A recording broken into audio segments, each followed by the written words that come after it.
બનાસકાંઠા જિલ્લાના કાંકરેજ તાલુકાના થરા વિસ્તારમાં સર્વિસ રોડની બિસ્માર હાલતને લઈને આજે રાજકારણ ગરમાયું હતું। છેલ્લા 2 વર્ષથી સર્વિસ રોડ પર પડેલા મોટા ખાડાઓ અને ખરાબ ડ્રેનેજ સિસ્ટમ મુદ્દે અનેક રજૂઆતો કરવા છતાં તંત્ર દ્વારા કોઈ કામગીરી ન કરાતા આખરે જનતાનો રોષ ફાટી નીકળ્યો હતો। આ જનવેદનાને વાચા આપવા માટે કાંકરેજના ધારાસભ્ય અમૃતજી ઠાકોર અને મોટી સંખ્યામાં સમર્થકો તેમજ સ્થાનિક વેપારીઓ આજે બલગામ નેશનલ ટોલ નાકા પર વિરોધ પ્રદર્શન માટે ઉતરી આવ્યા હતા। જો કે આંદોલન ઉગ્ર બને તે પહેલા જ પોલીસ કાફલો ઘટના સ્થળે પહોંચી ગયો હતો અને વાતાવરણ વધુ તંગ બને તે પૂર્વે ધારાસભ્ય અને તેમના કાર્યકરોની અટકાયત કરી લેવામાં આવી હતી। ભારતના પૂર્વથી પશ્ચિમ છેડાને જોડતો east west golden corridor Porbandar Silchar national highway number 27 પર આવેલા થરા સર્વિસ રોડની હાલત એટલી હદે દયનીય બની છે કે અહીંથી પસાર થવું વાહન ચાલકો માટે જોખમી સાબિત થઈ રહ્યું છે। કાંકરેજના કોંગ્રેસના ધારાસભ્ય અમૃતજી ઠાકોરના નેતૃત્વમાં આજે બલગામ ટોલ નાકા પર હલ્લાબોલ કરવામાં આવ્યું હતું। ધારાસભ્યએ આક્ષેપ કર્યો હતો કે જિલ્લા સંકલનની બેઠકોમાં વારંવાર રજૂઆત કરવા છતાં નેશનલ હાઈવે ઓથોરિટીના પેટનું પાણી હલતું નથી। જનતા પાસેથી ટોલના નામે કરોડો રૂપિયા ઉઘરાવવામાં આવે છે, પરંતુ પાયાની સુવિધા આપવામાં તંત્ર નિષ્ફળ રહ્યું છે। આજે જ્યારે ધારાસભ્ય અને વેપારીઓ હાઈવે ઓથોરિટીને આવેદનપત્ર આપવા જઈ રહ્યા હતા ત્યારે જ થરા પોલીસે તેમની અટકાયત કરી તેમને પોલીસ સ્ટેશન ખસેડ્યા હતા।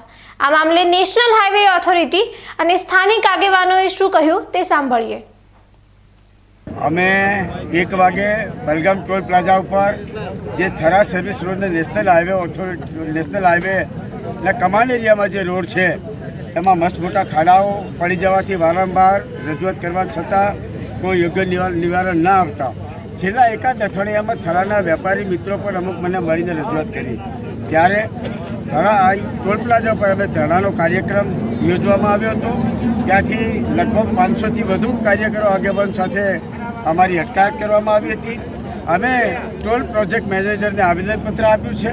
આવેદનપત્રમાં થરાની જનતાને થરાના વેપારીઓના જે પ્રશ્નો હતા એ પ્રશ્નો લેખિતમાં આપ્યા છે, એની ઓછી અમે લીધી છે અને પ્રથમ માગણી અમારી એ છે કે થરાના સર્વિસ રોડમાં જે ખાડા પડ્યા છે અને બંને બાજુ ગટર લાઈન છે ઉભરાઈને રોડ ઉપર આવે છે એનું તાત્કાલિક નિવારણ કરવામાં આવે, અન્યથા આવનાર સમયમાં બધા સાથે બેસી વાતચીત કરી આગળની રણનીતિ નક્કી કરવામાં આવશે।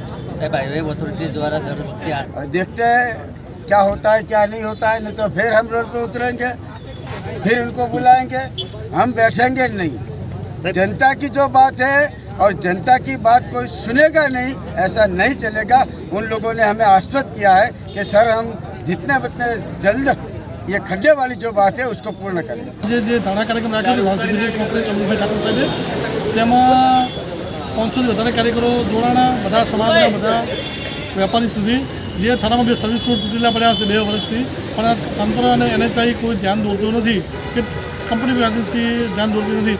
એના અનુસંધાને આજે જલદ કાર્યક્રમ આપ્યો હતો।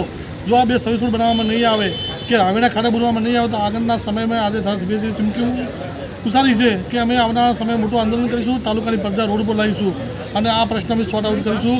થરાની બંને સાઈડ વેપારી પર હેરાન થઈ રહ્યા છે અને આ રોડનું કોઈ કામ કરવામાં આવતું નથી। લોકોના હાથ પગ ભાગ્યા છે, રિક્ષા બાઇકવાળાના, તો આ તાત્કાલિક રોડનું કામ પરિપૂર્ણ કરવામાં આવે અને આવનારા સમયે મોટું આંદોલન કરશે એવું એમએલએ શ્રી જણાવ્યું છે। આજે જે ધરણા પ્રદર્શન કરવામાં આવ્યું હતું, કેટલા લોકોની અટકાયત કરવામાં આવી હતી? આ અટકાયતમાં 500થી વધારે કાર્યકરો હતા, એમાંથી લગભગ 80-100 આજે થાણા કાર્યમાં તો તેમાં અટકાયત કરવામાં આવ્યો। આગળ તો 500 કાર્યકરો હતા, પણ 20થી 25 કાર્યકરોને પોલીસમાં ડબ્બામાં બેસાડી लावाમાં આવે था, एमएलए श्री पर लाया था। उनकी सर्विस रोड की मांग है, थरवा सर्विस रोड के गड्ढों की मांग है, उसको जल्दी से जल्दी रिपेयर कराया जा रहा है। धारासभ्य साहब को बताया जाएगा कि जल्दी से जल्दी जितने भी गड्ढे हैं नेशनल हाईवे पे और थरा सर्विस रोड पे उसको जल्दी से जल्दी रिपेयर कराने का काम किया जा रहा है। 1 साल से जो थरा के बनने साइड जो सर्विस रोड है बिस्मार हालत में है, खड्डे बहुत है, कितने यहाँ जो वाहन चालक है उसमें गिरते हैं और उसकी हड्डी पिछली भी होती है। फिर भी आप ये रास्ता क्यों नहीं आप अच्छे कर रहे हो?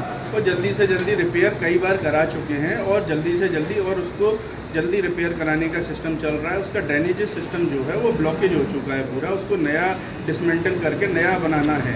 इसी वजह से अभी जनवरी में पहले उनसे सर्विस रोड को कंप्लीट किया जाएगा, उसके बाद में आफ्टर मानसून नया सर्विस रोड और ड्रेनेज सिस्टम को कंप्लीट करके काम ओके किया जाएगा। સમગ્ર મામલે હાલ તો પોલીસ દ્વારા ધારાસભ્યની અટકાયત કરીને મામલો શાંત પાડવાનો પ્રયાસ કરવામાં આવ્યો છે, પરંતુ સ્થાનિકોમાં તંત્ર વિરુદ્ધ ભારે રોષ જોવા મળી રહ્યો છે। ટોલ નાકાના મેનેજરે ખાડાઓ પૂરવાની ખાતરી તો આપી છે, પરંતુ જો આગામી દિવસોમાં નક્કર કામગીરી નહીં થાય તો આ વિરોધ પ્રદર્શન આવનારા દિવસોમાં હાઈવે ઓથોરિટી માટે મોટી મુશ્કેલી ઊભી કરી શકે છે। હવે જોવાનું એ રહેશે કે તંત્ર જનતાની હાલાકી દૂર કરે છે કે પછી આ આંદોલન વધુ આક્રમક સ્વરૂપ ધારણ કરે છે।